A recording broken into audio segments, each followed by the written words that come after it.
अस्सलाम वालेकुम नाज़रीन, सराबर का आपसे मुखातिब है। नाज़रीन, आज़रबाईजान में शहबाज शरीफ साहब पाकिस्तान के जो वज़ीर आज़म हैं, उन्होंने सिचुएशन को बहुत ज़्यादा एम्बैरेसिंग कर दिया, सारे माहौल को, जब उन्होंने एक तकरीर के दौरान ऐलान किया कि फील्ड मार्शल आसिम मुनीर साहब अब खड़े हो जाए। और उसके बाद उन्होंने उनका तारुफ करवाना शुरू कर दिया और उन्होंने कहा कि जब इन्होंने मुझे कॉल की तो इनका जो आवाज़ थी उसके अंदर बड़ी खुद एतमादी थी और ये डटे हुए थे। तो मुझे समझ नहीं आ रही कि जनाब एक बैनुल अक़वामी फोरम के ऊपर जाकर, बैनुल अक़वामी स्टेज के ऊपर जाकर आप क्या पैगाम दे रहे हैं, आप क्या तारुफ करवा रहे हैं, आप क्या इंट्रोडक्शन करवा रहे हैं। ये बड़ी एम्बैरेसिंग सूरत हाल है। ये कम से कम आप मुझे गाइड करिए, मुझे समझाएं कि क्या ठीक तरीकाकार है या ठीक तरीकाकार नहीं है। शहबाज साहब जिस तरह की टीसी करते हैं ये गैर मामूली है और ये नजर आता है, यानी दुनिया देख रही है। पहले तो पाकिस्तान में शहबाज साहब टीसी करते थे, लेकिन अब इंटरनेशनली जाकर टीसी कर रहे हैं। हम सबको पता है कि पाकिस्तानी फौज ने ये जंग जीती है। ये वाला सेगमेंट, जो फौज वाला सेगमेंट है, वो हम जीते हैं। अब हमें एक इंटरनेशनल डिप्लोमेसी की जरूरत है, बैनुल अक़वामी डिप्लोमेसी। तो बैनुल अक़वामी जो डिप्लोमेसी शशि थरूर कर रहा है या इंडिया कर रहा है, हम क्या कर रहे हैं, ये आपके सामने नाज़रीन रखते हैं। अफगानिस्तान की जानिब से भी एक स्टेटमेंट आई है और ये बड़ी हौसला अफजा स्टेटमेंट है, ये भी आपको बताते हैं। फिर बैरिस्टर मुनीर फारूक साहब मजीद कुछ चीजें क्लेम कर रहे हैं, वो भी आपके सामने रखते हैं। लेकिन सबसे पहले आज 28 मई 1998 हम एक न्यूक्लियर स्टेट बने, हम एक एटमी रियासत बने, हमारी एक डेटरेंस क्रिएट हुई। दुश्मन को पैगाम मिला कि ये हल्के नहीं है, ये मजाक नहीं है, ठट्ठा नहीं है। अगर इन पर हमला किया या इनकी जो सालमियत है, सोवरेनिटी है, उसको हमने कभी भी सबोटाज किया तो फिर फाड़े जाएंगे। और फिर सिर्फ वो मुल्क नहीं बल्कि पूरा खित्ता आग की लपेट में आ जाएगा और कोई नहीं बचेगा। जब ये डेटरेंस क्रिएट होती है या न्यूक्लियर पावर आप बन जाते हैं तो उसके बाद आप अपने एटमी हथियारों को साइड पर छोड़ते हैं और बाकी तरक्की के, टेक्नोलॉजी के, इनोवेशन के आप सारा फोकस उन चीजों पर करते हैं। यानी दुनिया के वो ममालिक जो कि न्यूक्लियर स्टेट बन गए हैं, वो उसके बाद आगे मूव करते हैं, आगे प्रोग्रेस करते हैं। क्योंकि आपके पास अगर न्यूक्लियर हथियार हैं, एटमी हथियार हैं, तो फिर जंग नहीं होगी। यानी ये ठप्पा लग गया कि अब जंग नहीं होगी, अब वॉर नहीं होगी। कॉन्फ्लिक्ट आपके हो सकते हैं, लेकिन वॉर कोई भी मुल्क अफोर्ड नहीं कर सकता एक न्यूक्लियर स्टेट के साथ, और ना ही पूरी दुनिया। ये जो पूरा वर्ल्ड ऑर्डर है, ये कभी भी अफोर्ड ही नहीं कर सकता आज के दौर में वॉर एक ऐसे ममालिक के दरमियान जो कि न्यूक्लियर स्टेट हो, एटमी रियासत हो। और फिर पाकिस्तान जैसा मुल्क जिसकी जो डेमोग्राफी है उसकी इंपॉर्टेंस बहुत ज्यादा है, फिर 6-7 लाख तगड़ी फौज हो, फिर इतना तगड़ा ओवरसीज डायस्पोरा हो, फिर ये 25 करोड़ आबादी का मुल्क हो, तो सवाल ही नहीं पैदा होता कि इतनी खौफनाक जंग की तरफ सूरत हाल जाए। लेकिन लोग आगे मूव ऑन करते हैं। पाकिस्तान में बहरहाल छुट्टी होगी, हो जाती है, इस दिन सब कुछ बंद कर दिया जाता है, तकरीरें होती हैं, सियासतदानों के नारे लगाए जाते हैं। इसी दौरान एक पिंडी में तकरीर की जा रही थी जनाब मरियम औरंगजेब साहबा की जानिब से, और वहां पर मुस्लिम लीग नून का कारकुन बैठा हुआ था। खैर तकरीर तो उन्होंने सुनी, लेकिन तकरीर सुनने के दौरान ही आवाज आई कि खाना खुल गया, यानी रोटी खुल गई है। मेरे ख्याल में उन्हें पहले पता चल गया था खाने की खुशबू से। तो जो ही खाना खुला, या आवाज है खाना खुल गया तो मरियम औरंगजेब साहब ने पूरा जोर लगाया, नवाज शरीफ। लोगों ने कहा बोटी इधर भी डाली उधर भी डाली। उन्होंने यहां तक कहा कि नारे तकबीर, तो अल्लाह अकबर कहने के लिए बंदे खड़े नहीं थे वहां पर। उन्होंने कहा पंजाब की पहली खातून वजीर आला, कोई बंदा मौजूद नहीं है। जिस तरीके से PL-15 और पाकिस्तानी JF-17 थंडर्स ने और J-10C ने राफेल के ऊपर हमला किया था, इसी तरह से मुस्लिम लीग नून के ये बड़े इज्जतदार कारकुन हैं, इन्होंने जनाब खाने के ऊपर PL-15 गिराए और उन्होंने कहा साईं आगे वंजी आगे मिठाई। तो मिठा फिक्का उन्होंने देखा नहीं ना, भर भर के प्लेटें, बोटियां और खाना उन्होंने रखा और उन्होंने कहा ना पहले खाने इन्होंने पेड़िए, तो बाद में देख लेंगे कि एटम बम किसने बनाया और किसने एटम बम नहीं बनाया। तो ये हुआ। बल्कि मैं चाह रहा हूं कि मैं आप ये बराए मेहरबानी वीडियो देखें, ये बड़ी दिलचस्प वीडियो है और ये मैसिवली वायरल है, हर जगह पर वायरल है कि वो नारे लगा रही है कि ना ये देख लें, नारा तकबीर, उन्होंने कर साई रोटी आ गए, मियां नवाज शरीफ उन्होंने कहा बोटी। ये एक बंदा सिर्फ खड़ा है, उन्होंने कहा कोरमा, साई मिठा है या नहीं है। तो वो लोग फोकस कर रहे हैं जनाब मिठे के ऊपर और फिक्के के ऊपर। तो इससे ना सिर्फ मुस्लिम लीग नून का बयानिया जाहिर करता है कि वो कितना ज्यादा पिट गया है, बल्कि ये भी जाहिर करता है कि पाकिस्तान के अंदर आज भी कोई भी इवेंट मैटर नहीं करता। आज भी इस मुल्क के अंदर रोटी मैटर करती है। आज भी भूख, रोटी, बिरयानी, एक प्लेट चावलों की, ये बहुत ज्यादा मैटर कर रही है। और बदकिस्मती ये है कि इस मुल्क के अंदर लोगों को रोटी के पीछे ही लगाया गया है। इस मुल्क का एक बहुत बड़ा मसला रोटी का है, रोटी पूरी नहीं होती। इस मुल्क के अंदर लोगों को रोजगार नहीं है। इस मुल्क में तबाही लोगों की, आवाम की निकली हुई है। लेकिन बहरहाल आज चूंकि AQ खान का दिन था, आज अल्लाह ताला उन्हें जन्नत नसीब करे। डॉक्टर अब्दुल कदीर खान साहब सबको छोड़कर, फैमिली लाइफ, अपनी पूरी जिंदगी कुर्बान कर दी, इस मुल्क को एक न्यूक्लियर स्टेट बनाया, एक एटमी रियासत बनाया। AQ खान ने खुद ये कहा था कि ना तो भुट्टो घास खा के एटम बम बना सकता था और ना ही नवाज शरीफ के अंदर पटाखे फोड़ने की जरूरत और हिम्मत थी। ये हम थे जिन्होंने जिंदगी कुर्बान किया, और ये बात दुरुस्त है। डॉक्टर अब्दुल कदीर खान पाकिस्तान की तारीख का एक गैर मामूली ज़हीन और काबिल तरीन इंसान, اس دنیا سے چلا گیا ہے. آج میں نے انٹرویو کیا فارمر جو فارن سیکرٹری ہیں شمشاد احمد خان صاحب, انہوں نے کہا میں ان کی حالت دیکھ کر روتا تھا اور مجھے رونا آتا تھا. لہٰذا آج کے دن تحریک انصاف نے یہ مطالبہ کیا ہے کہ انہیں قومی ہیرو باقاعدہ سے ڈکلیئر کیا جائے, اور یہی بات عمران خان صاحب بھی کرتے تھے, لہٰذا قومی ہیرو انہیں ڈکلیئر ہونا چاہیے. لہٰذا کچھ اور خبریں اس کے بعد یہ آتے ہیں.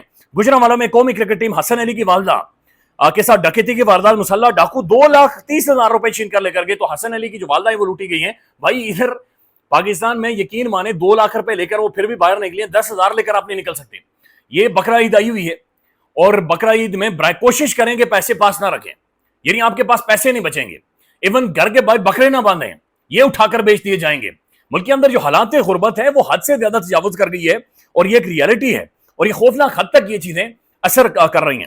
ناظرین ایک اور خبر ہے, ڈاکٹر عبدالقدیر خان صاحب کی جو صاحبزادی ہیں ڈاکٹر دینا خان, ان کی ایک سٹیٹمنٹ ہے. ان کا یہ کہنا ہے کہ آج کا دن ہمارے لیے خوشی کا دن ہے, مگر دکھ بھی ہے کہ ڈاکٹر عبدالقدیر خان کو وہ مقام نہیں دیا گیا جس کے وہ حقدار تھے. افواج پاکستان نے بھارت کو منہ توڑ جواب دیا ہے. اس کے پیچھے ایک وجہ وہ نیوکلیئر طاقت بھی تھی جو میرے والد نے بنائی تھی. تو ٹھیک بات کر رہی ہیں, ہماری جو طاقت ہے, اسٹرینتھ ہے, وہ نیوکلیئر وار ہے, نیوکلیئر ہتھیار ہے, جو کہ AQ خان ڈاکٹر عبدالقدیر خان ہمیں دے کر گئے ہیں.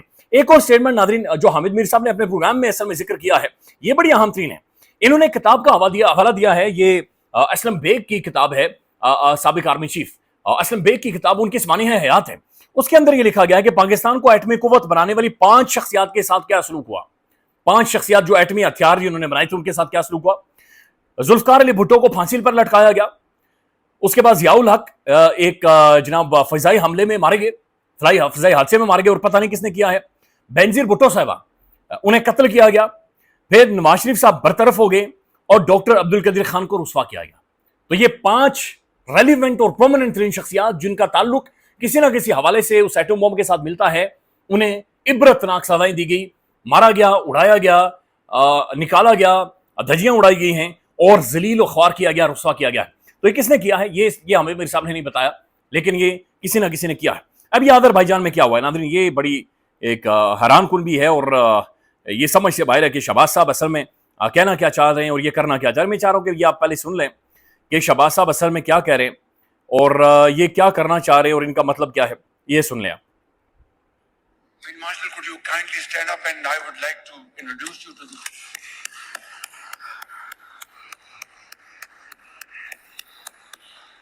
our Chief of Staff who's sitting here in the first. Field Marshal, could you kindly stand up, and I would like to introduce you to the. دیکھیں جی ایک ایونٹ ہے آذربائیجان میں, اور آذربائیجان نے اس جنگ میں پاکستان کا ساتھ دیا, بہت بہت شکریہ. وہاں پر آپ پاکستان کے فیلڈ مارشل بھی بیٹھے ہوئے ہیں, اردگان بھی بیٹھے ہوئے ہیں, اتھارٹیز بیٹھی ہوئی ہیں آذربائیجان کی. شہباز شریف صاحب تقریر کر رہے ہیں, تقریر کرتے ہوئے کہتے ہیں کہ field marshal could you please stand up. میں آپ کا تعارف کرواؤں ان سب کے سامنے. کیا فیلڈ مارشل کو دنیا نہیں جانتی؟ کیا عاصم منیر صاحب کو دنیا نہیں جانتی؟ کیا اس فوج کو دنیا نہیں جانتی؟ یہ کس طرح کی ڈپلومیسی. اور وہاں پر جا کر انہوں نے وہی ساری بات چیت کی جو پاکستان میں کرتے رہے, کہ انہوں نے مجھے فون کیا اور فون کر کے کہا ان کی آواز بڑی مضبوط تھی. اور آواز کیوں نہیں مضبوط ہوگی, آواز کیوں سہمی ہوئی ہوتی, یعنی خدا نہ خواستہ. تو انہوں نے کہا جناب بڑا ریزالو, اور ان کی آواز میں بہت اعتماد تھا. لوگ ہنستے ہیں ایسی تقریروں کے اوپر.